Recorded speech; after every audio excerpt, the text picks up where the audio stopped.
jemaah yang dirahmati oleh Allah Subhanahu wa taala, mari bersama sebagaimana biasa sebelum kita mulai sama-sama kita berdoa, kita mohon kepada Allah Subhanahu wa taala semoga sore hari ini Allah berkenan membuka pintu pikiran kita, membuka hati kita sehingga apa yang kita pelajari di kesempatan sore hari ini diberikan pemahaman oleh Allah, dan yang kedua kita bisa mempraktekannya, bisa mengamalkannya dalam kehidupan kita. Biridhoillah bisyafaati Rasulillah sallallahu alaihi wasallam wa kulli niyatin shalihah. Al-Fatihah.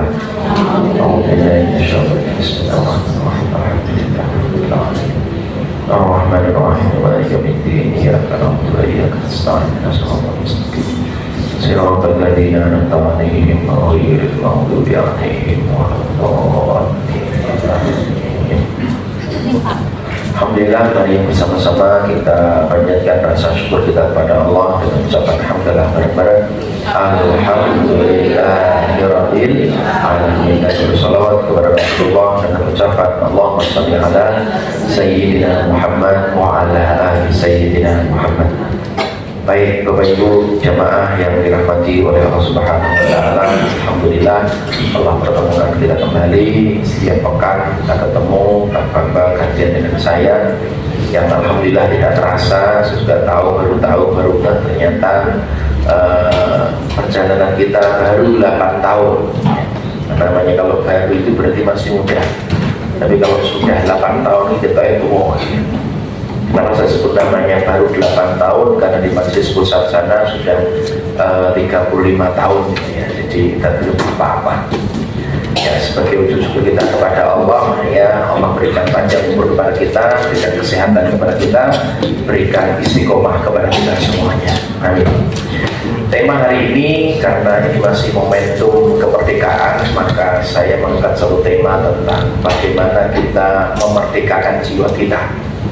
Ya, sudahkah diri kita ini betul-betul merdeka apa belum? Sudahkah jiwa kita ini merdeka apa belum? Dan apa ukurannya, apa indikatornya, dan apa penyebabnya, apa yang masih menjajah di dalam diri kita, terus bagaimana treatmentnya, inilah insya Allah kita akan bagi di kesempatan sore hari ini. Baik, sebelum dimulai sebagaimana biasa kita membuat aturan main terlebih dahulu. Mohon yang mau HP itu bisa di silent, diketarkan gitu ya. Yuk kita fokus, kita membuka pintu pikiran kita agar ilmu yang kita dapatkan ini betul-betul maksimal bisa kita aplikasikan dalam kehidupan kita. Oke, baik, kita mulai pembelajaran kita sharing di sore hari ini Bapak Ibu. Ya, saya akan mulai dengan satu hadis ini karena kita bicara tentang hati, kita bicara tentang jiwa. Maka baginda Rasulullah Muhammad SAW bersabda, sesungguhnya ketahuilah sesungguhnya di dalam diri manusia itu ada segumpal daging. Kalau daging itu baik, semuanya akan baik. Kalau daging itu buruk, semuanya buruk. Itulah hati manusia yang mengeluarkan namanya tindakan, yang mengeluarkan bisikan, yang mengeluarkan namanya perasaan, itu munculnya di dalam hati kita. Maka ketika hati jiwa kita ini bersih, maka nanti insya Allah hidup kita akan menjadi baik. Kalau hati kita masih kotor, maka kehidupan kita juga masih banyak yang kotor, baik itu bisa kita sadari maupun tidak kita sadari. Saya akan mulai dengan satu kisah sahabat Rasulullah, namanya Bilal bin Rabah. Bilal bin Rabah itu dia memang secara fisiknya dia sebagai seorang budak. Yang kita tahu budak itu tidak ada harganya, orang mengaji nih. Kalau pembantu itu masih dibayar, kalau budak itu enggak. Dan dulu di masih zaman Rasulullah, di zaman perbudakan ya, saat itu memang budak masih di mana-mana, masih diperjualbelikan gitu ya. Nah, ini Bilal bin Rabah meskipun fisiknya saat itu ya kan dia harus di PM ya, harus diterik di tengah terik matahari yang sangat panas, kemudian tubuhnya dibentangkan, kemudian dadanya dikasih dengan batu ya, kemudian diminta oleh tuannya, wahai Bilal, kamu harus bisa kembali ke agama sebelummu ya, karena saat itu Bilal bin Rabah kenal dengan Rasulullah, masuk agama namanya agama Islam. Dia mengakui bahwasanya asyhadu an la ilaha illallah wa asyhadu anna Muhammadar Rasulullah. Kemudian konangan sama yang punya tuannya sebelum nanti Bilal bin Rabah dimerdekakan oleh sahabat Abu Bakar As-Siddiq, gitu ya. Maka wahai Bilal, kembali kepada agamamu. Maka dia mengatakan, tidak, aku nggak mau.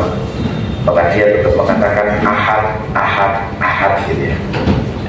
Ya, kemudian sampai diinjak dengan menggunakan kaki, ditindih dengan menggunakan batu, tapi beliau Bilal bin Rabah masih menguatkan batinnya, keyakinannya. Dia tidak mau keyakinannya dijajah, tidak mau keyakinannya dirubah. Ya, inilah sosok Bilal bin Rabah. Meskipun secara fisik dia itu dijajah, tetapi secara batinnya dia merdeka. Dia merdeka secara batinnya, secara hatinya dia merdeka, meskipun secara fisiknya dia ini terjajah. Nah, jangan-jangan kita kebalikan Bapak Ibu. Kita hari ini fisik kita ini merdeka, jangan-jangan jiwa kita yang terjajah. Nah, apa makna kemerdekaan? Kita harus tahu lebih dahulu tentang makna kemerdekaan.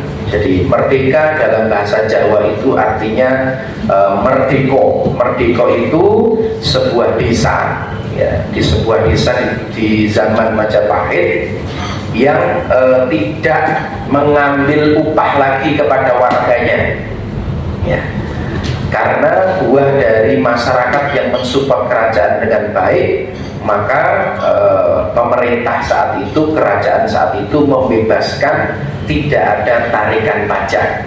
Maka desa saat itu namanya desa Merdeko, tidak ada pungutan pajak. Kalau menurut bahasa Sanskerta, ya, merdeka itu artinya mahardika. Mahardika itu maknanya adalah maha dan artika. Artinya adalah kaya, sejahtera, kuat, terbebas dari kebodohan, bebas dari kelemahan, bebas dari belenggu, bebas dari kekuasaan pihak lain. Itu makna dari merdeka. Nah, sudah merdekakah kita saat ini? Nah, salah satunya Bapak Ibu perlu kita waspadai, ada yang saya sebut namanya penjajahan versi baru. Hari ini fisik kita sudah tidak dijajah, tapi kita sadar tidak sadar, kenyataannya kita masih terjajah. Kira-kira apa yang menjajah kita saat ini? Yang menjajah diri kita, menjajah jiwa kita. Keinginan. Yang lain? Nafsu. Ya. Penjajah versi baru yang pertama adalah smartphone. Ya. Suami istri harusnya bisa ngobrol dengan baik, tapi goro-goro setan gepeng, kan? Ini kan berarti sudah terjajah ya. Dia sudah tidak merdeka. Memang kan ngaji gitu loh, tekan gasem, ilali handphone ketinggalan, ini balik mulai sih. Nah, ini smartphone. Ya, handphone pintar hari ini itu yang menjajah diri kita tanpa kita sadari, telah menjajah kehidupan kita, gitu ya. Apalagi yang menjajah kehidupan kita versi baru, yang kedua adalah kartu kredit. Semoga sini sudah tidak ada yang pakai kartu kredit. Ya, saya punya teman tuh kartu kredit sampai 16 Bapak Ibu, muter duit utang kabeh. Pak, kan 0% Pak, bukan masalah 0%-nya. Nek jenengan raiso balik, raiso nyaur, nah itu lain cerita. Ya, jadi masih terjajah oleh kartu kredit. Ya. Kemudian ketika terjajah dengan hutang, maka hari ini yang Anda masih punya hutang konsumtif, hidup Anda nggak merdeka. Ya, kalau Rasulullah menyampaikan orang yang punya hutang itu di pagi hari dia itu terhina, di malam hari itu gelisah. Nek bengi gelisah mikir hutang, nek esok itu terhina Bapak Ibu. Jenengan yang punya hutang dengan orang lain, jenengan jalan-jalan ini mikir, me update status itu loh batin sih, rahmani yang status dengan. ya kan? Jenengan punya utang dengan orang lain, jenengan status jalan-jalan. Iki sing diutang karo jenengan gremeng piye to kira jelas iki. Itu ngaji dengan samawa, ngaji sregep, iki utang kudu dibayar tapi jalan-jalan terus, gitu ya. Ya kan? Jenengan mangkat umroh pun digremengi. Ya kan, nggak bisa merdeka. Iki utang disauri malah mangkat umroh gitu. Kira jelas ini nyalakan salah ini seger-gerusan amin ini. Nah, jadi berhutangnya lunas mangkat umroh gitu ya. Utang malah dibayar-bayar gitu ya. Hutang ini kita masih terjajah dengan hutang. Apalagi ditawarkan dengan namanya pay letter. Yang pakai dulu bayar belakangan. Itu namanya kita belum merdeka Bapak Ibu. Ya, yang ketiga ini yang paling populer namanya FOMO. Nah, ini yang paling banyak. FOMO itu adalah fear of missing out. Ya, ya masih orang hari ini masih terjajah dengan FOMO. Apa itu FOMO? FOMO adalah rasa cemas. Dia cemas, dia takut, ya. Yang timbul ketika seseorang merasa tertinggal karena tidak mengikuti aktivitas tertentu. Ini bisa termasuk rasa khawatir akan melewatkan berita, tren, acara menarik atau sebuah momen tertentu. Itu namanya FOMO. Nek hari ini lagi viral sebuah produk makanan tertentu, nek jenengan huruf tekan kono, iki ora keren, ora gaul. Nah, ketika masih ada perasaan kayak gitu, jenengan masih terjajah oleh namanya FOMO. Ya, masih hidupnya itu takut ketinggalan dengan tren. Wayai sebelah kene ini nono pakanan kirame dia. Apa wis ini kacauan dia. Nek ora nek kacauan ngono ora abdol. Wah, ini nyerbune ngono. Nek ora pakai handphone merek tertentu, kok itu ora keren. Era boloku kira handphone ora kaya ngono kuwi. Wah. Itu namanya FOMO. Maka saat itu kita belum merdeka. Dan ini menghindari anak-anak kita, ini sangat mengerikan ini. Ya, terjangkit dengan FOMO gara-gara sosial media. Ya. Nah, apa tandanya gejala FOMO? Yang pertama adalah tidak bisa lepas dari media sosial. Ya. Kemudian berusaha mengikuti tren. Ikuti tren, kalau dia mampu nggak apa-apa, tapi dipaksakan direwangi utang. Ben ketok keren, ben ketok gaya. Ya jenenge tujuan wong dodolan ki yo payu Bapak Ibu. Tapi kan semua kan diiklanin. Sekarang semua hari ini pakai iklan. Brand-brand yang besar dia tahu dia gelontorkan miliaran rupiah untuk iklan, meskipun produknya sudah laku. Karena apa? Dia pengen brandnya itu masuk di bawah sadar kita. Gitu ya, maka iklan terus. Ya, kemudian apa? Memaksakan diri membeli barang tertentu agar tidak ketinggalan zaman. Akhirnya melu-melu Bapak Ibu ya. Kemudian sulit untuk menolak ajakan orang lain. Diajak wong liya iki ngomong ora kira penak. Takut nanti tidak menjadi bolonya, tidak menjadi gengnya. Nah, ini FOMO ya. Kemudian keinginan untuk diakui di media sosial. Ya. Jadi dia tuh pengen tampil sempurna di media sosial, pengen tampil istimewa di media sosial. Wah, foto negara Alphard. Wah, padahal Alphard wong ya. Ini serapor kok. Nah, ini namanya FOMO kayak gitu ya. Nah, kemudian apalagi penjajah versi baru, yaitu penyesalan yang berkepanjangan. Jadi kalau Anda ketemu dengan orang ini, bulan lalu curhat kui, bulan ini curhat iki. Bahkan tahun ngarep sing dicurhat iki podo. Itu namanya orang belum merdeka. Masalah kui wae ceritake. Ya. Dan kita masih belum merdeka. Jadi penyesalan yang berkelanjutan. Ya. Wah, coba ya nikah karo yang toyo. Lah nilai supri di sana tuh wis sabar kosong aja. Ceritanya kuwi masalah nggak selesai. Nah, itu namanya dia belum merdeka Bapak Ibu dari masalahnya. Kemudian yang berikutnya yang keenam adalah kekhawatiran yang berlebihan. Terlalu khawatir dengan yang akan terjadi nanti 2025 kayak apa, 2026 kayak apa. Terlalu khawatir yang berlebihan. Maka saat ini kita belum merdeka, masih terjajah. hati kita, batin kita. Dan yang ketujuh adalah tidak acceptance atau tidak ridho terhadap ketentuan yang diberikan oleh Allah kepada kita. Inilah penjajahan versi baru hari ini. Sadar tidak sadar, setuju tidak setuju, inilah kenyataannya. Membuat kita belum merdeka. Nah, apa tandanya Bapak Ibu kita ini belum merdeka? Satu, jiwa yang terjajah dan vs jiwa yang merdeka. Jiwa yang terjajah adalah jiwa yang penuh khawatiran, tandanya ya, penuh ketakutan dan rasa tidak puas.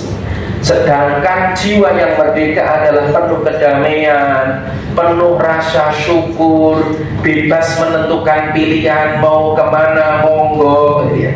Itu merdeka. Kemudian apalagi tandanya? Mudah marah, ini tanda belum merdeka ya. Iri hati, merasa terbebani, tidak bebas menentukan pilihan, ini masih terjajah ya. Kemudian apa? Kalau merdekanya mampu ikhlas dan sabar dan menghadapi ujian, bebas dari rasa takut. Kemudian Bapak Ibu terjebak dalam perbandingan sosial dan ekspektasi yang melelahkan. Karena hidupnya terlalu tinggi, dia membuat namanya ekspektasi. Ekspektasi itu harapan yang berlebihan, sehingga terbebani hidupnya. Kemudian fokus pada pertumbuhan diri. Kalau yang merdeka, fokus kita pada pertumbuhan diri, makna hidup dan kebermanfaatan. Nah, saat kita seperti itu, kita menjadi pribadi yang merdeka. Nah, oleh sebab itu Bapak Ibu yang dirahmati Allah Subhanahu wa taala, setidaknya ada 5 level ya, 5 level jiwa yang merdeka. Ini kira-kira dengan masuk di level mana? Ya, ini yang saya ambil dari beberapa literatur, beberapa penelitian ya, pendapat dari para ahli. Setidaknya yang pertama, level pertama itu adalah ini yang tertendah, yaitu orang yang tidak penting merdeka. Semuanya orang mikir merdeka sama sekali, merdeka kira penting ya. Kenapa? Karena pikirannya itu orang yang tidak sadar akan perubahan, hidupnya mengalir mengikuti arus dan sering menjadi beban masyarakat. Maka orang ini orang penting merdeka porak gitu ya. Ya, ini kayak untuk gitu ya. Jadi gak penting dia merdeka apa enggak. Ya, yang pertama. Yang kedua adalah merdeka untuk menguasai orang lain. Nah, ini juga bahaya. Ada orang yang karena dia ekonominya sudah bagus, status sosialnya juga bagus, maka dia memperbudak dalam tanda kutip orang lain untuk menuruti keinginannya, untuk menuruti syahwat dunianya. Ini ada orang yang tipe nomor 2 ini. Ya, dia itu merdeka, tetapi merdeka dalam menguasai orang lain, mendominasi orang lain. Yang ketiga adalah merdeka orang rata-rata. Namanya orang rata ini paling oke, yaitu orang-orang yang sudah berpikir kesempatan hidupnya uripnya normal, menikmati hidup, waya liburan yo liburan, jalan-jalan yo jalan-jalan, ya kan? Dan juga berkecukupan. Yang dia pikirkan tentang kehidupannya saja. Dia tidak mau peduli dengan masyarakat, dia tidak mau peduli dengan lingkungannya, Bapak Ibu. Ini merdeka orang rata-rata yang hidupnya hanya dilakukan dari kantor kerja pulang ya, waya weekend Sabtu Minggu jalan-jalan healing ya. Oke, kemudian muter Senin meneh sehingga untuk duit, cari duit sampai stres, untuk duit untuk menghilangkan stres. Nah, yang ketiga ini muter terus ya. Jadi golek duit sampai stres. Wes entuk duit dinggo ngilangke stres. Ini rata-rata ini. Ono gitu ya Bapak ya. Ini yang ketiga Bapak Ibu ya. Nanti kita termasuk di mana? Kalau termasuk di sini ya ora apa-apa, nanti kita mau level kemana ya. Nah, level yang keempat adalah merdeka berkarya nyata. Jadi orang ini levelnya dia merdeka itu dia bisa berkarya, dia bisa bermanfaat, dia bisa berkontribusi untuk lingkungan sekitarnya. Yang selalu dipikirkan adalah apa yang bisa kulakukan gitu ya. Ya, untuk lingkungan sekitarnya, apa yang bisa dimanfaatkan, karya nyata sesuai dengan kapasitas, sesuai dengan kompetensinya. Nah, di belakang ada alurnya. Ya, ini nomor 4. Kemudian yang kelima Pak, kira-kira merdeka dari mana nih kira-kira? Pak tebak buah manggis kalau salah cuma dingis Bapak Ibu ya. Yang kelima merdeka dari mana? Yang pertama adalah gak penting itu merdeka, surah mikir merdeka porak. Orang Indonesia ono pokoknya seorang urusan sebetulnya itu somangan gitu ya. Nah yang kedua adalah dia merdeka dalam menguasai orang lain, ya semena-mena dengan jabatannya, dengan kemampuan yang dia miliki. Kemudian yang ketiga adalah merdeka, ya merdeka orang rata-rata pada umumnya. Yang penting urip wis kepenak, wis nyaman, wis rasa neko-neko meneh. Ya, oke, kemudian yang keempat dia fokus pada karya. Yang kelima apa kira-kira? Merdeka dunia akhirat. Bapak merdeka lahir batin. Yang lain? Nah, suwen ya.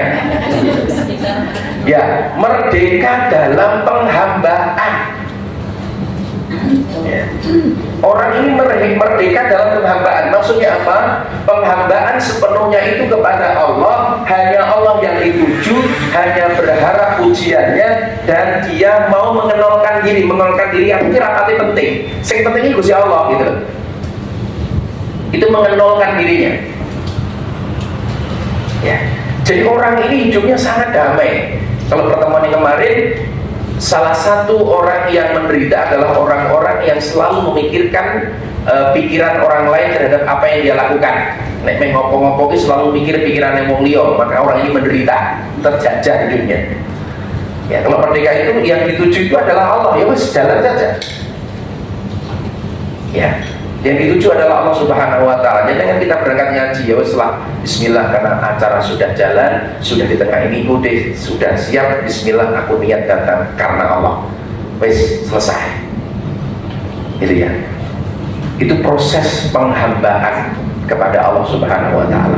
Inilah merdeka yang sesungguhnya, merdeka yang perlu kita tuju. Karena yang kita tuju adalah perhatiannya Allah. Manusia ini, yang dia ini, sedalam dia berbuat, dalam bertingkah laku, yang dicari adalah perhatiannya Allah. Perhatian menungso rapati penting Bapak. Ya, dia memahami, dipuji tidak bisa menghantarkan dia ke dalam surganya Allah. Dicaci pun dia tidak bisa menghantarkan dirinya ke dalam nerakanya Allah. Yes, dia tenang Bapak. Ya, ketika apa yang dilakukan ini sudah benar, sesuai apa yang diajarkan oleh Rasulullah, sudah tidak bermasalah dengan orang lain, tidak mengganggu orang lain, tetapi terus di jalan kebaikan, terus dia lakukan, karena yang dicari adalah perhatiannya Allah. Karena dia sadar cari perhatian manusia adalah sakit hati yang disengaja. Yes. Maka yuk kita belajar untuk bisa semakin bertumbuh, ya, untuk bisa kita menghamba total kepada Allah. Saya juga dengan proses belajar Bapak Ibu. Nah, oleh sebab itu inilah yang kita bidik di level yang kelima adalah mereka dalam penghambaan atau memerdekakan jiwanya. Bagaimana caranya kita memerdekakan jiwa kita, ya? Bagaimana caranya Bapak Ibu? Ada 4 cara, 4 langkah yang saya tawarkan agar jiwa kita ini merdeka. Ya, yang pertama adalah apa? Sucikan jiwamu. Yang pertama, ya. Yang pertama, bagaimana kita memerdekakan jiwa kita dikaitannya dengan hati, maka hati ini perlu kita bersihkan. Wong sering setiap hari kita membersihkan tubuh kita, padahal tubuh kita nggak pernah kotor-kotoran, tidak terkena namanya lumpur, tidak terkena namanya cat, tidak terkena namanya oli. Setiap hari kita bersihkan tubuh kita itu minimal 2 kali, betul ya? Iya. Kita bersihkan, bahkan orang yang pengen telu, bahkan pengen papat, wae panas wadus wae, itu kan diresiki. Nah, tapi jiwa ini perlu kita bersihkan. Apa maksudnya membersihkan jiwa? Adalah proses menghilangkan atau proses mengurangi sifat-sifat buruk.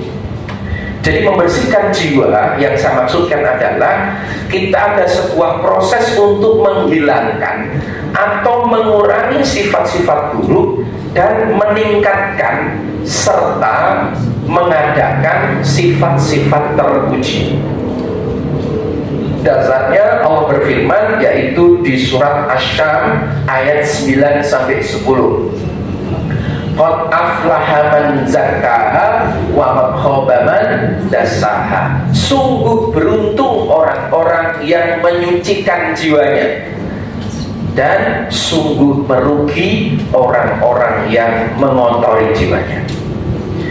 Jadi langkah untuk memerdekakan jiwa kita, langkah yang pertama adalah sucikan jiwa kita. Nah, bagaimana caranya mensucikan jiwa? Maka Bapak Ibu bisa membuat skema yang saya buat, ya, skema ini ya, sucikan jiwa, ya. Langsung bisa jenengan kerjakan sehingga pulang dari acara hari ini ada hal yang kita rubah, ya. Tolong Anda tulis langsung, ambil satu saja dulu, tidak apa-apa, nggak usah banyak-banyak. Satu, ini Anda konsisten, mau Anda lakukan, oh ini luar biasa. Itu akan menarik kebaikan-kebaikan yang lain. Yang pertama adalah apa Bapak Ibu? Yang pertama, keburukan atau maksiat apa yang segera Anda hilangkan.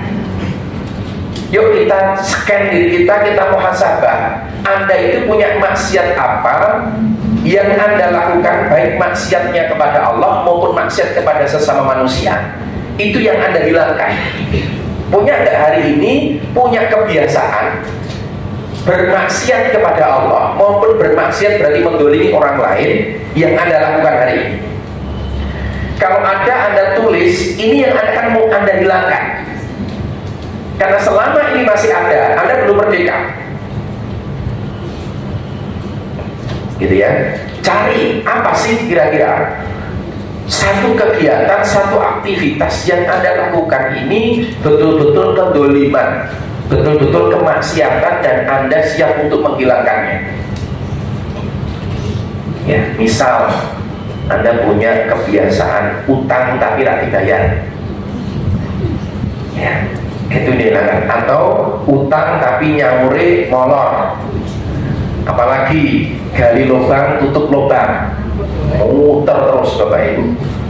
Aku utang karo Mas Liwit 5 juta, jatuh tempo ora ono, aku utang karo Mas karo Pak Jatmiko 5 juta.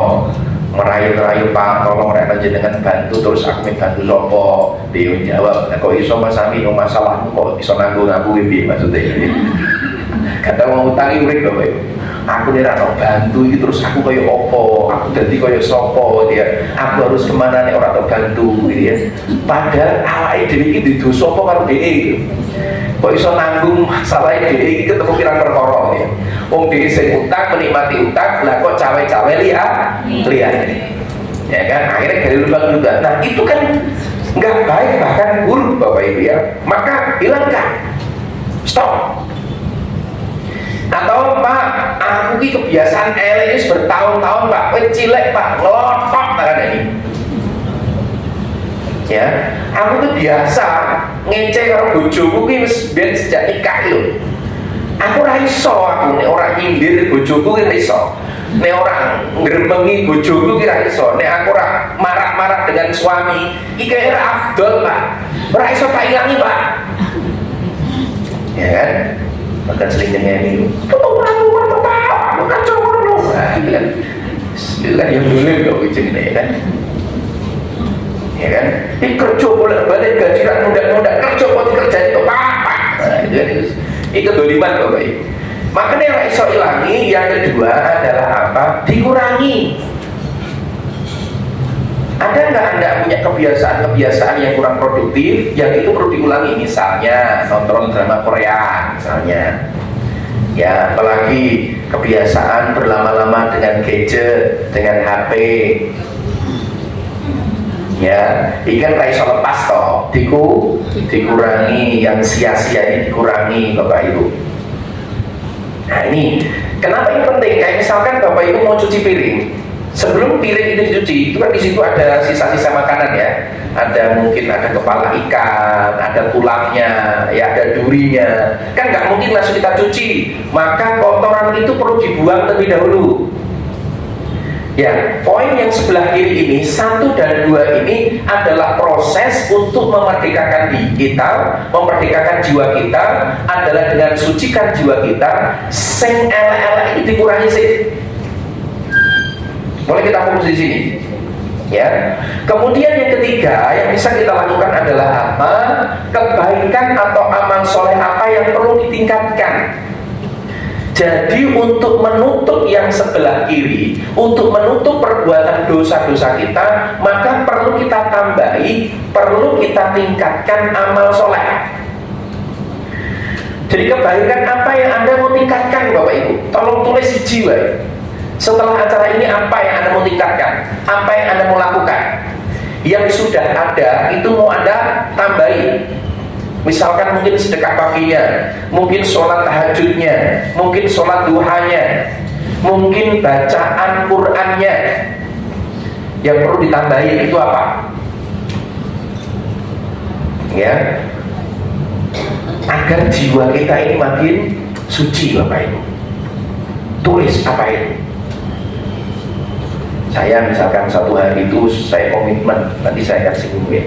Komitmen terjadi pada diri saya, satu hari apapun keadaannya aku butuh minimal satu hari baca Quran 1 juz, itu minimal. Terus sholat malam, sholat duha, ya saya punya komitmen sambil membaca Al-Quran. Di rumah itu saya punya rekal yang besar. Kalau baca sholat duha, sholat tahajud, itu di surat-suratnya saya baca 1 lembar. Ya, jadi 1 rakaat 1 lembar, 1 rakaat 1 lembar, 2 rakaat sudah jadi 1 lembar. Ya, saya ingin menghatamkan Al-Quran lewat sholat. Nah, itu yang dulu pernah saya lakukan, terhenti, mulai lagi. Ya, berapa bulan ini sudah mulai jalan lagi. Itu ditambahi Bapak Ibu. Gitu ya. Atau yang keempat adalah apa? Kebaikan atau amal soleh baru apa yang perlu dihadirkan. Kalau tadi sudah ada, itu ditambahi. Kalau sekarang yang keempat, sing ora ono, opo sing jenengan ono ke? Tolong tulis. Amal soleh apa, amal kebaikan apa yang Anda lakukan yang selama ini Anda belum pernah mengerjakannya? Ayo silahkan tulis. Apa itu kira-kira? Misal, ketika ada tetangga kanan kiri kita sakit, segera jenengan tengok sakitnya. Karena Rasulullah Muhammad SAW bersabda, barang siapa yang menengok orang yang sakit, menjenguk orang yang sakit di pagi hari, maka 70.000 malaikat akan mendoakan kebaikan dari pagi sampai sore. Oh, Masya Allah. Barang siapa yang menengok orang sakit di sore atau malam, maka malaikat 70.000 malaikat akan mendoakan dari sore atau malam sampai pagi. Oh, Masya Allah. Tulis Bu, Pak, 1 kebaikan yang Anda lakukan. Maka proses ini ya upayakan dilakukan secara berurutan dan disiplin, dan hadirkan Allah dalam semua proses. Dalam semua proses ini hadirkan Allah. Ya, ini step pertama Bapak Ibu untuk mensucikan jiwa kita. Bisa jadi doa-doa kita belum didengar oleh Allah, bisa jadi karena masih banyak, masih ada maksiat-maksiat, kesalahan-kesalahan yang kita lakukan di masa lalu. Paham Bapak Ibu? Paham ya? Tolong Anda tulis 1 di kertas ya, dan bismillah komitmen untuk melakukan. Tulis rasa didelokin kocone saya. Astagfirullahaladzim, malah karuan ya. Ya malah kocone kaget, malah geblak ya. Jebule jenengan moto, malah parah mana ya. Nah, ini ya, yang pertama. Paham Bapak Ibu? Paham ya? Ini step pertama, sucikan jiwamu. Langkah yang pertama, yang pertama itu dihilangkan. Nek rasa dihilangkan, dikurangi. Bagi bapak-bapak yang perokok, nek ora iso menghilangkan kebiasaan rokok, dikurangi rokoknya. Ini guys, ya Pak. Harus tak kurangi Ustaz, nek rokok harus dikurangi lantai. Itu kan jenis dikurangi, sak bungkus jadi rendah gitu. Bukan itu maksudnya Pak ya. Ini ya. Ini ya. Apalagi yang perlu dikurangi, ghibah. Ya. Ngomongin negatif orang lain, ayo dikurangi Bapak Ibu. Nek diilangi kata jenengan angel. Ngerti lah guys. Angel nek ilang wis angel ya. Dikurangi lah. Ya, dikurangi jadi level 10 mundur jadi level 5 baru munggah 15 sama ya. Nah ini tantangan kita ya, dari merdeka sucikan jiwa kita gitu ya. Oke, ini yang pertama. Kemudian yang kedua, latih lisanmu. Yang pertama kita jiwa, jadi sumbernya. Kemudian yang kedua adalah latih lisanmu. Apa maksudnya lisanmu? Lisan itu ibarat cermin bagi hati. Saat lisan itu kotor, hati cenderung menjadi kotor. Meskipun tidak harus kotor, tidak mesti kotor ya, tapi kecenderungannya kotor. Ya, kalau lisannya kotor, hati cenderung menjadi kotor. Saat lisan saat lisan itu baik, hati itu terdorong untuk menjadi baik. Maka kita mulai kita tata dari lisan. Lisan ada dua ya, ada omongan, ada ketikan. Ya, hari ini kita sering berkata-kata di sosial media tidak dengan ucapan, tapi bukan kata-kata.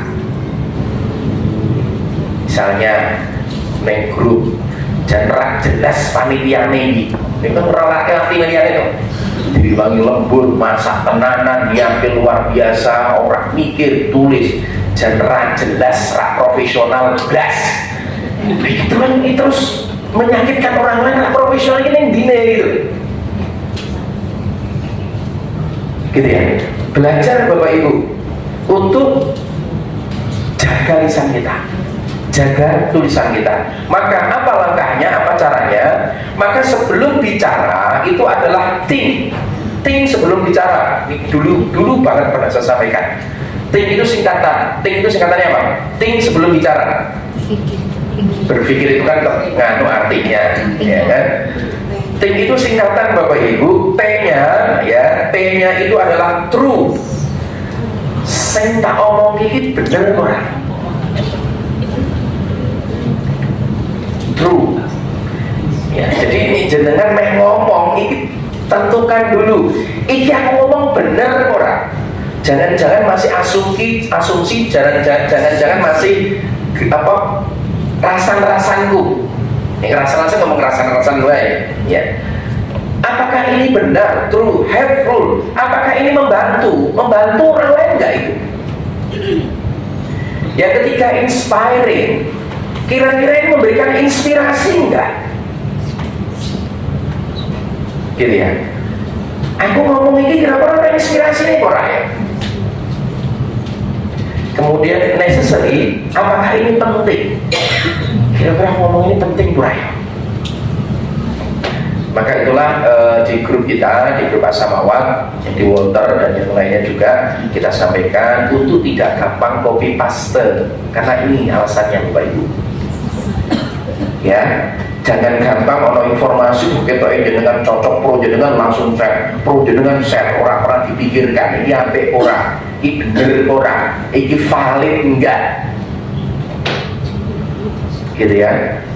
Oke, kemudian adalah kain, apakah ini baik? Apik ora to jenenge? Aku ngomong ini kira-kira apik ora ya?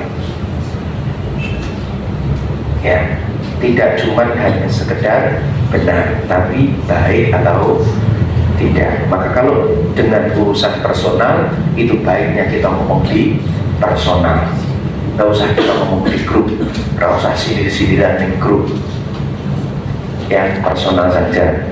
Ini maksudnya gimana? Kan enak. Klarifikasi. Maka yuk kita biasakan sebelum bicara, saya sudah sedang menasihati diri saya, sebelum ngomong, sebelum ngetik, sebelum copy paste, ya, sebelum copy paste, sebisa mungkin think, true, helpful, inspiring, necessary, dan guide. Kalau sudah lolos seleksi ini, silahkan dengan ngomong, silahkan dengan share Bapak Ibu. gitu ya. Nah, kemudian setelah think sebelum bicara, yang kedua adalah apa? Bicara selaras dengan maunya Allah. Kita belajar untuk berusaha. Kira-kira nek kita ngomong ini kira-kira Allah seneng ora ya? Nek awake dhewe ngene iki ngomong iki kira-kira Gusti Allah ridho ora ya? Karena setiap yang apa yang kita lakukan, yang kita bicarakan, Gusti Allah kan ngerti ini ya. Maka bicara ya selaras dengan maunya Allah, maunya Gusti Allah gitu. Saat kita terima musibah, oh innalillahi wa inna ilaihi raji'un. Saat itu di luar dugaan kita, astagfirullahaladzim. Nah itu kan maunya Allah kayak gitu. Melihat keindahan, masya Allah, ya, subhanallah misalnya ya. Nah itu maunya Allah. Cuma nak kebun binatang atau kabeh. Ya, oke. Kemudian yang ketiga adalah memperbanyak zikir. Jadi ini rak perlu ngomong, mesti mending akeh zikir wae. Ya. Daripada kita ngomong yang sia-sia tidak ada maknanya, lebih baik kita perbanyak untuk berzikir kepada Allah. Zikir itu banyak isinya, ada istighfar, ada sholawat, ada kalimat yang paling dicintai oleh Allah, subhanallah, walhamdulillah, wala ilaha illallah, Allahu akbar, ya. Atau perbanyak istighfar, astagfirullahaladzim, astagfirullahaladzim, astagfirullahaladzim, astagfirullahaladzim, astagfirullahaladzim. Bahkan perusahaan ini paling terbanyak kita adalah istighfar ini, Bapak Ibu. Dan kita banyak dosa, kita minta dosa ini dilucuti oleh Allah, perbanyak dengan banyak istighfar ya. Kemudian banyak sholawat, ya, apalagi kita masuk di bulan Rabiul Awal, ya. Allahumma sholli ala sayyidina Muhammad, Allahumma sholli ala sayyidina Muhammad. Sholawat kita perbanyak, yang menyebut nama Rasulullah, memuliakan Rasulullah, gitu ya. Kemudian yang keempat, yang tidak kalah pentingnya adalah kerjakan apa yang kau ucapkan. Nah ini tantangan saya sebagai pendakwah, tantangan saya sebagai pembicara, atau kita semuanya, ya. Maka kerjakan apa yang kau ucapkan.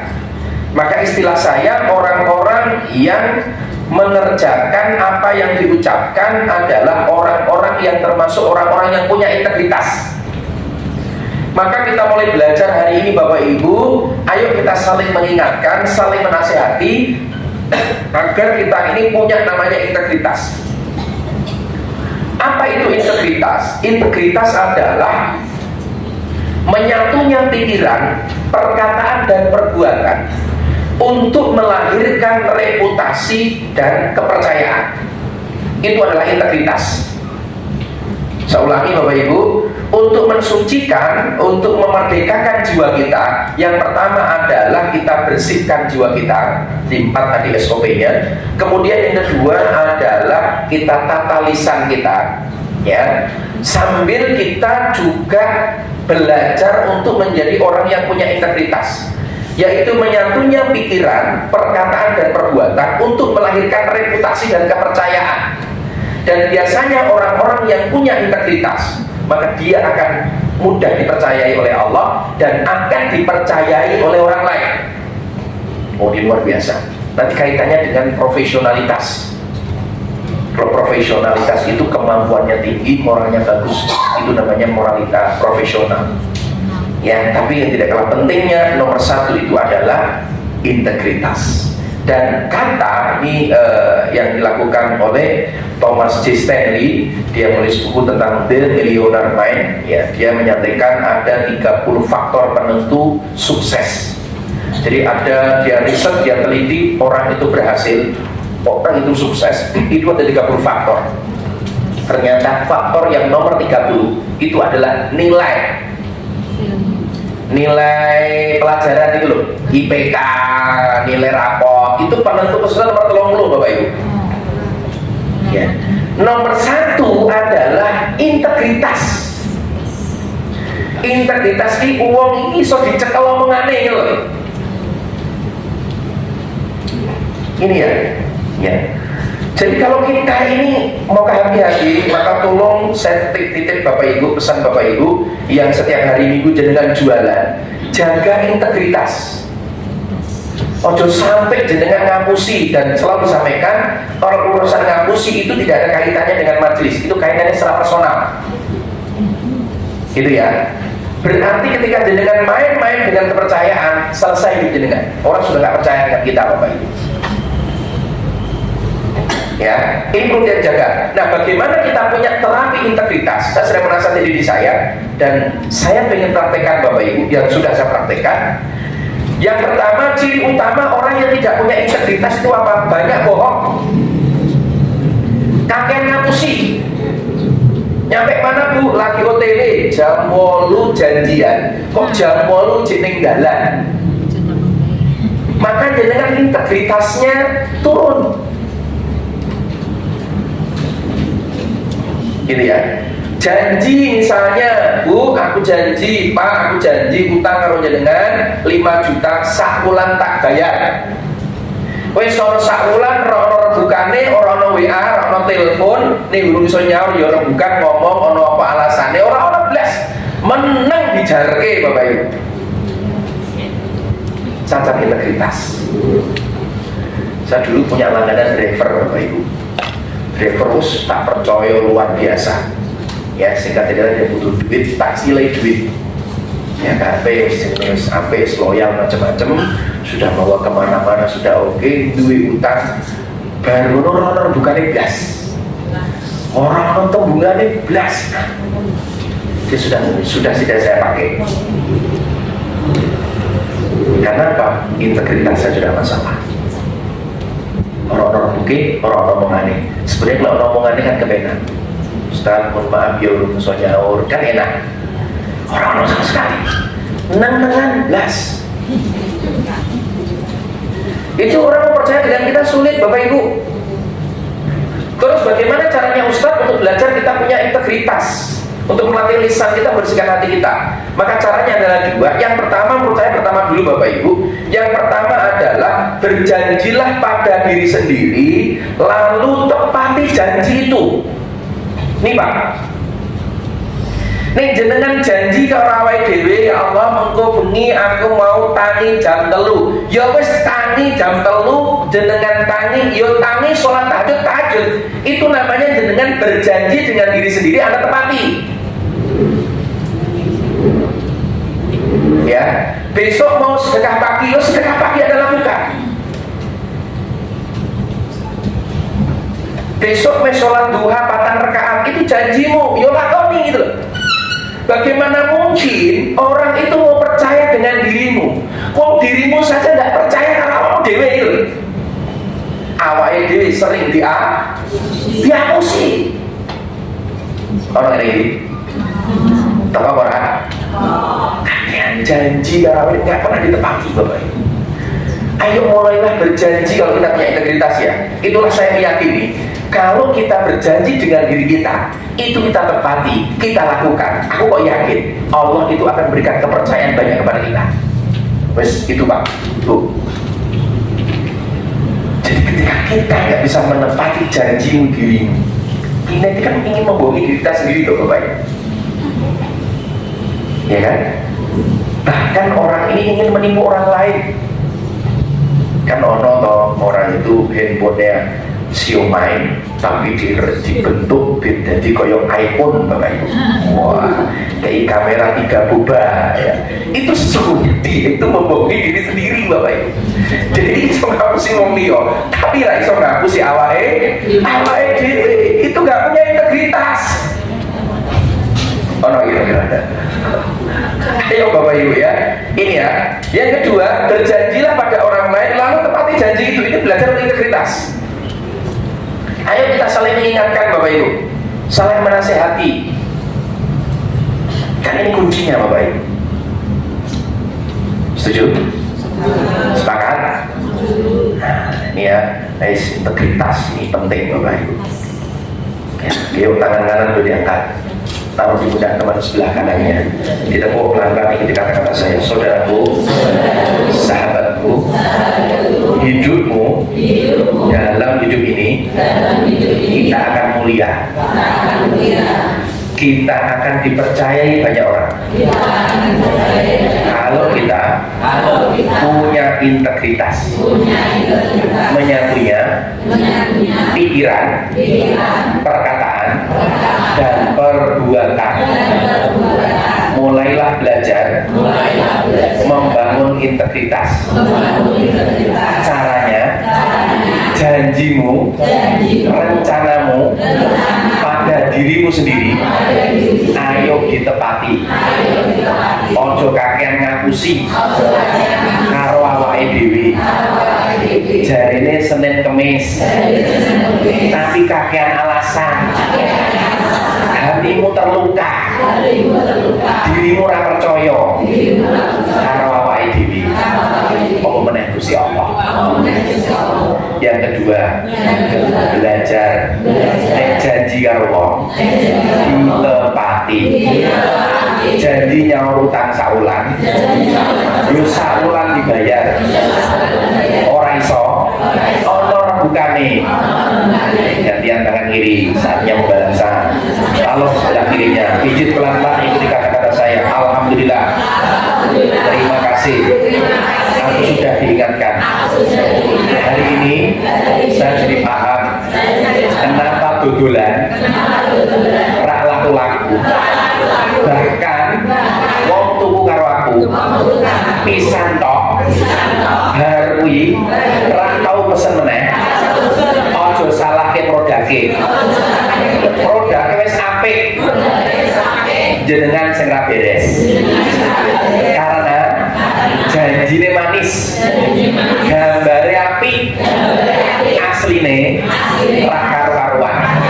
Janjinya enak, rasane ra karo-karuan. Saat itu integritasmu turun. Hati-hati ya. Apa meneh? Gowo majelis asamawat. Majelis akhirnya dadi eleh. Goro-goro ana jamaahe sing ngapusi karo jamaah liyane. Astagfirullah. Bangun integritas ya. Alhamdulillah. Kan ono to kuwi. Mas sampe amin yo asamawat, mas sampe iki bulu tenan lho. Iki ora peduli asamawat ora iki. Oke, terlalu hubungannya ya, ini personal. Kemudian yang ketiga, temukan makna. Bapak Ibu, temukan makna. Ya, dalam membersihkan jiwa kita, memerdekakan jiwa kita, yang ketiga adalah temukan makna. Apa maksud temukan makna? Yaitu satu, mendapatkan kebebasan jiwa dengan menemukan makna dalam setiap peristiwa hidup, baik positif maupun negatif. Kemarin kan sudah saya bahas tentang good vibes, good life. Ya, salah satunya hidup ini tidak lepas dari namanya ujian, tidak lepas namanya cobaan. Baik buruk dua-duanya adalah cobaan. Nah, bagaimana kepandian kita untuk bisa menemukan makna? Caranya yang pertama ketika kejadian, terutama kejadian yang baik maupun buruk. Kenapa ya kok hari ini aku sering dapat transferan ya? Oh, berarti pesan cintanya dari Allah, aku kon banyak bersyukur. Alhamdulillah kok sakulan ini aku sehat terus ya. Oh, berarti pesan cinta Gusti Allah kon banyak bersyukur, sehat digunakan untuk banyak amal soleh. Kok aku dapat ujian sakit ya? Ini pesan cinta dari Allah apa ya? Oh, Allah ingin menggugurkan dosa-dosaku. Oh, Allah ingin memberikan muhasabah kepadaku bahwasanya aku sakit ini ada buah dari kepribadianku, perbuatanku, sehingga membuat aku sakit. Maka yang pertama, pesan cinta Allah atas peristiwa yang saya alami. Baik buruknya kita ambil Bapak Ibu. Kok aku ya ditipu terus ya? Pesan cintanya Allah apa ya? Ambil, cari. Oh iya, aku senengane ngapusi wong. Oh alah, Gusti Allah bales. Nek diapusi kira enak. Oh alah. Ya. Yang kedua, Pak itu apa saja yang layak saya syukuri atas peristiwa ini. Meskipun peristiwa itu buruk, banyak hal yang bisa kita syukuri Bapak Ibu. Ono tabrakan sikile potong, alhamdulillah ijek sehat, ijek urip. Sikile tok sing potong, kanan tok kiri ora. Ono sing disyukuri Bapak Ibu. Ya, kemudian yang ketiga, dengan peristiwa ini pertumbuhan apa saja yang terjadi di dalam hidup saya. Dari kejadian peristiwa ini, kemajuan apa yang bisa aku torehkan, amal soleh apa yang bisa aku perbuat. Oh, ini Bapak Ibu, merdeka dari kita, temukan makna. Di setiap keadaan, kejadian itu pasti ada makna. Bahkan mohon maaf, orang marah pun itu ada maknanya. Sering kita melihat marahnya, sesungguhnya di balik marah itu ada harapan, ada impian, ada keinginan yang mulia. Orang tua yang marah dengan anaknya, sering anak ini karena belum bisa menangkap makna, dianggap bapak ibu sukanya marah-marah. Lihat marahnya, di balik marah itu ada kasih sayangnya orang tua. Orang tua ingin kita maju sehingga orang tua kita marah. Itu bisa kita ambil Bapak Ibu. Sayang yang kita lihat adalah casingnya, kita nggak melihat inti maknanya. Ini loh. Ya, ini yang kedua, yang ketiga. Yang keempat, yang terakhir adalah tingkatkan mantra diri. Mantra itu apa? Bukan mantra ya. Mantra itu apa? Mantra itu adalah ukuran, mantra itu adalah level. Tingkatkan level atau matra, istilahnya itu namanya matra diri. Maka ada 4 level, 4 tingkatan yang perlu kita tingkatkan Bapak Ibu. Yang pertama adalah apa? Cermati, namanya matra personality. Apa itu matra personality? Ketika mengenal diri, tahu akan potensi diri, yaitu genetik, terus untuk terus bertumbuh. Jadi level pertama, tingkatkan matra diri. Yang pertama adalah temukan Bapak Ibu, jenengan itu genetiknya apa, kemampuannya di mana. Ini Pak, Bu, cermati ya. Kita nanti bisa menjadi orang yang merdeka. Satu, temukan kira-kira Anda tipenya apa. Mungkin ada tipe orang otak kiri, otak kanan. Kalau di Steven ada orang sensing, thinking, intuiting, feeling. Ada orang DISC, ada dominan, ya, ada melankolis, flamatis dan sebagainya. Temukan di situ. Itu namanya temukan aku. Kemampuan kita itu di mana? Setelah itu tingkatkan yang kedua, mantra, namanya mantra mentality, yaitu mengasah potensi diri sehingga menjadi expert, menjadi ahli di personality yang kita sudah temukan. Ya, jadi kita sudah temukan bahwa saya, misalkan saya domainnya orang feeling, saya suka ketemu dengan banyak orang, ya, saya punya kemampuan untuk meyakinkan orang lain dengan cepat, ya kan? Oke, saya asah menjadi di dunia pelatihan, dunia training, dunia coach, ya kan? Itu yang saya tingkatkan, saya asah, saya terus belajar meningkatkan diri di situ, Pak. Ya, sehingga nanti melahirkan namanya jalankan KKM, kesungguhan kebiasaan sesuai dengan makna. Jadi setelah temukan siapa aku, kemudian kita asah untuk menjadi orang yang ahli di situ. Baru nanti yang ketiga, namanya mantra morality. Ketika kehadiranmu sudah bermanfaat bagi orang lain, bagi orang sekitar atau banyak orang. Ini ya, ini harus urut Bapak Ibu. Inilah modal untuk kita berkontribusi untuk sekitar kita, untuk alam semesta kita. Gitu ya. Ini modal kita untuk bermanfaat, modal kita untuk berkontribusi untuk sekitar kita. Dan nanti yang tertinggi, puncak yang keempat adalah matra morality, mata tertinggi ketika segala tingkah laku hanya untuk Allah. Ini tingkatan ya, mulai nomor 4 pertama ya, jangan langsung nomor 4. Nek nomor 4 Anda nggak punya kelebihan, belum punya kelebihan yang diasah, terus kontribusi Anda gimana gitu? Ini tingkatannya ya. Satu, temukan potensi ada di mana. Yang kemudian yang kedua adalah dengan asah. Kemudian yang ketiga adalah menghadirkan manfaat untuk orang lain. Maka manfaat itu kan banyak. Ada manfaat ilmunya, tenaganya, kekuasaannya, manfaat kesehatannya, tenaganya. Ya, jenengan mau kontribusi di mana? Oke ya. Itu sehingga kontribusi kita jelas, sehingga kita nyaman Bapak Ibu. Kita nggak bisa dibandingkan dengan orang lain karena masing-masing punya kemampuan potensi yang berbeda. itulah nanti kolaborasi Bapak Ibu, gitu ya. Karena jangan orang pikir ketemu dia pengen langsung semua karena orang ngomong-ngomong akhirnya ya penting kan karena Allah akhirnya ya ngono terus Bapak Ibu. Ya karena Allah bener, tapi apa gitu lah. Jadi lebih tinggi kita ini sebagai rahmatan lil alamin, wakil Allah di muka bumi. Nah, kita peran apa yang mau kita ambil gitu loh. Nah, ini perlu kita renungkan. Ya, inilah Bapak Ibu, karena sudah maghrib, ada memerdekakan jiwa kita. Yang pertama adalah apa? 1, bersihkan jiwamu. 2, jaga lisanmu, latih lisanmu. Yang ketiga adalah temukan makna. Yang keempat adalah tingkatkan mantra diri. Ini ya, Pak, ini ya.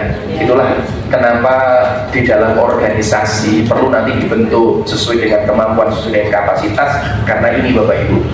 Karena kalau tidak, nanti terjadi masalah di situ. Ya, mantra ini penting untuk kita pahami, untuk terus kita tingkatkan. Temukan diri kita, kelebihan kita di mana, kita asah kelebihan kita. Kemudian yang ketiga adalah apa? Bermanfaat untuk orang lain. Dan yang keempat, lakukan semuanya setelah 1, 2, 3, lakukan semuanya karena Allah. Yang terakhir, saya tutup dengan kata-kata mutiara. Ya, saat penghambaanmu hanya kepada Allah, maka jiwamu telah merdeka. Ya.